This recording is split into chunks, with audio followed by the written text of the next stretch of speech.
guys, welcome back to the channel. Today I just wanted to take a moment and talk about mental health because I mentioned in the previous video that I let out that mental health was extremely important for me this year, and that this year has been the hardest year that I have had to experience at university. And I'll just get a little bit into it, but I wanted to just say before I jump right into it that this is, of course, my own individual experience. There are other people who have had different years.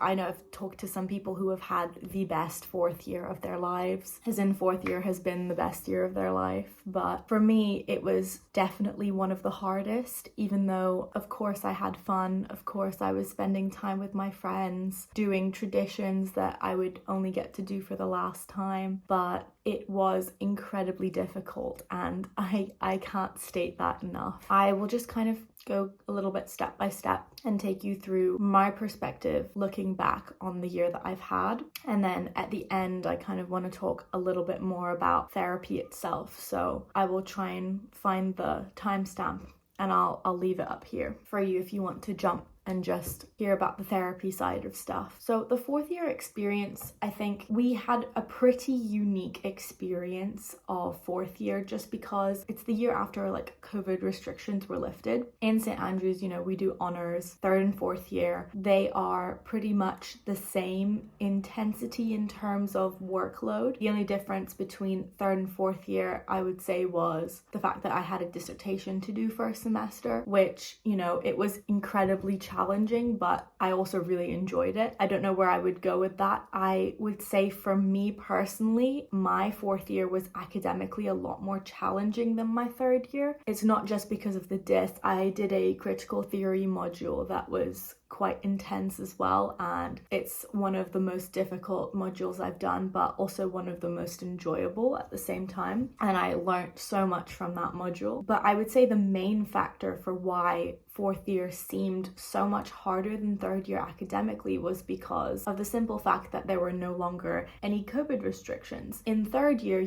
it was a big jump from second to third year, but because there were no events, because we weren't going out and seeing people, we would just go on walks and get coffees with people every now and again. We kind of had a lot more time to be sat doing work, to be, finishing everything up on time. Whereas this year, there was a lot more stuff to do. There was actually, to be honest, an overload of things to do. I found myself quite conflicted because I know in first semester, I think I really went hard. I wanted to be out there. I wanted to be doing things. I wanted to be making up for lost time, which a lot of us, that's how everyone felt, I think. When we got to second semester, everything just started kind of getting a bit too heavy. And that's another result of COVID, is I think because I hadn't been ill at all the entirety of COVID. Since 2020, I had not been ill a single time. Once freshers hit, as you already know probably from my previous videos, I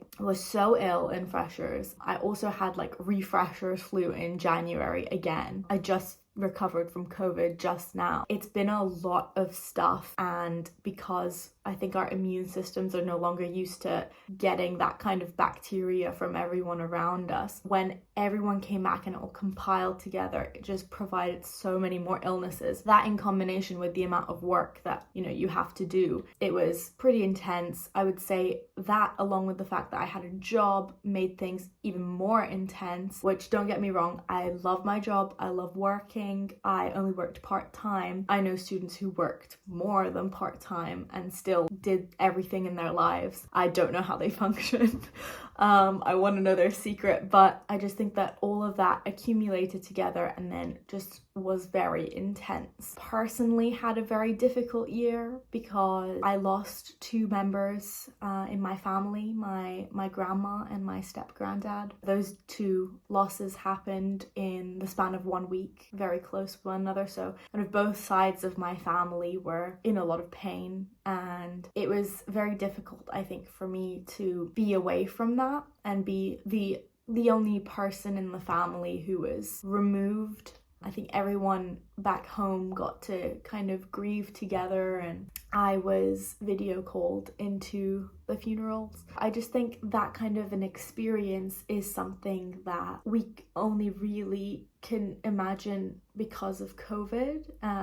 The kind of saying goodbye at a distance, not being able to be there for your loved ones. So I think that's why this semester particularly, because this happened in March, was an extremely difficult time for me. And alongside that, you know, life is life. You have all these little random friendship dramas going on as well. So it was extremely intense. I feel like that's the only way that I can put it, is that it was incredibly intense. Because I don't really want to ramble on for too long about that, I don't want this to turn into like a story time of all the things that happened to me this year, because oh my word, would that be a story time. I want to get into how therapy really helped me. I do want to mention that I go to a private therapist. I completely understand and empathize that not everyone can afford to do that, and that I am in a very privileged position to be able to do that. That was one decision that I made back in August before we started fourth year, because I had some residual stuff from third year that had happened that I wanted to discuss with a third party person, and I wanted to kind of support my mental health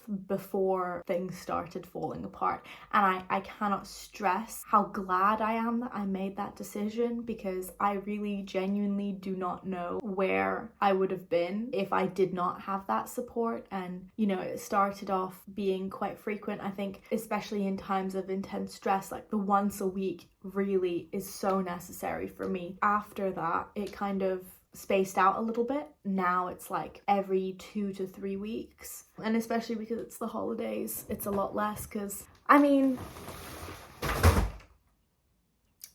I will get that later. Anyways, so what was I saying? Yeah, wait, I have completely lost my train of thought.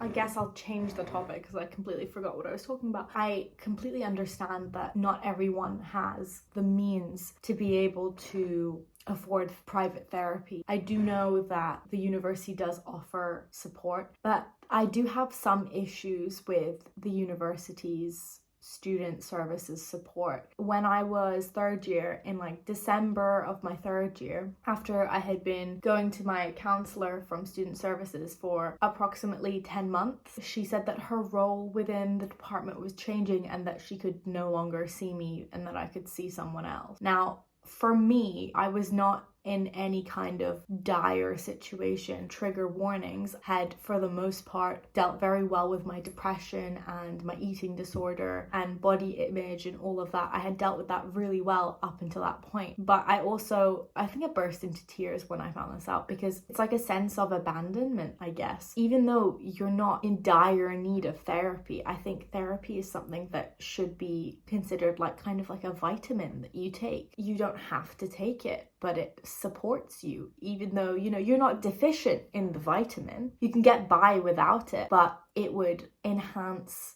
/ uplift your life in a much more positive way.